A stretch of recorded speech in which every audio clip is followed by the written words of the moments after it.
c'est mon identité. Tu ne peux pas perdre ton identité comme ça. C'est comme si tu perdais ta carte d'identité. Moi, je garde ma carte d'identité jalousement dans mon portefeuille.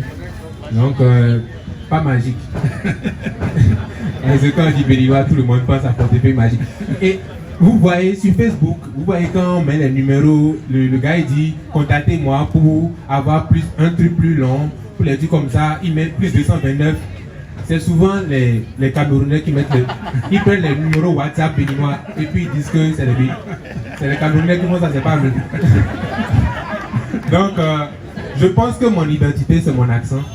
Et si j'ai pu, en gardant cet accent, atteindre près de 6 millions d'abonnés aujourd'hui, c'est que quand même, l'accent, c'est très important, la langue, c'est très important. Il ne faut pas se dire, ouais, je vais faire comme tous les autres pour pouvoir atteindre le plus de monde. Non. Des fois, les gens, ils aiment bien votre originalité. Des fois, les gens, ils aiment bien votre accent. Ils se disent que, ah, qu'est-ce qu'il dit comme ça? Moi, je me rappelle, la première fois quand j'ai mis pied en France, le gars me dit bonjour. Moi, il dit bonjour. Et il me demande ce que je viens de lui dire. Parce qu'en fait, c'est différent. Mais ce n'est pas une sorte de moquerie. Il voulait savoir en fait ce que je viens de dire. Je lui dis, c'est ma façon de saluer. Donc, du coup, quand quelqu'un vous demande, voilà, il n'arrive pas à comprendre ce que vous dites, ou bien, voilà, dans votre langue, ou bien votre accent, apprenez-lui. Il ne faut pas vous braquer pour dire que, voilà, comme on ne comprend pas, je vais parler. Non, il faut garder votre accent à vous-même et vous faites de grandes choses avec. Moi, je pense que je fais des scénarios comme tous les autres, voilà, les Américains, les Français, mais je garde mon accent.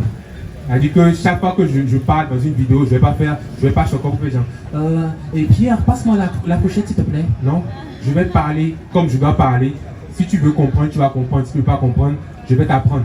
Voilà. Donc, et je trouve que ma langue maternelle influe beaucoup sur mon accent.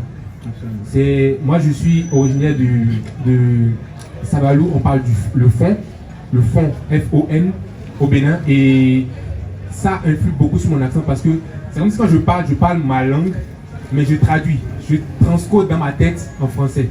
C'est une façon de dire que faut toujours garder son accent, faut toujours garder son identité. Les gens vont rigoler. En France, on m'appelle souvent Bleda quand on me voit dans la rue.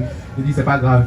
Bleda, là, tout le monde, nous tous on vient d'un pays, on vient d'un village. Donc du coup, Bleda, ça veut dire villageois. Voilà, ça veut dire villageois, voilà, tu viens d'un autre truc là. Mais moi, j'aime bien qu'on m'appelle comme ça parce que si on te dit, on te traite de Bleda, on te dit, on te traite de Bleda, on te dit que tu n'arrives pas à te débarrasser de ta culture. Ouais. Je trouve que je suis très content comme à moi. C'est à moi et puis je le partage. Et comme je l'ai dit au début, si j'arrive à évoluer avec, c'est que tout le monde peut évoluer avec. Donc, je pense que j'ai appris même beaucoup du camp anglais. Kiano. Et en fait, c'est ce qui